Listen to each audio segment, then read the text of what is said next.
చెలి మనసే శివధనుసైనది తొలి చూపుల వశమైనది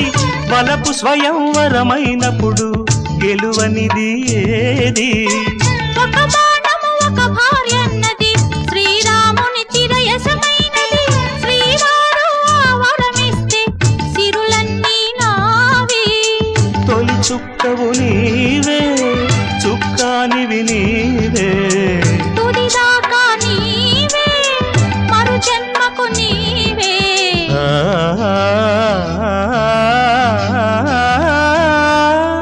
జానకి కలగనలేదు రాముని సతి కాగలనని ఏనాడు రాముడు అనుకోలేదు జానకి పతి కాగలనని ఆనాడు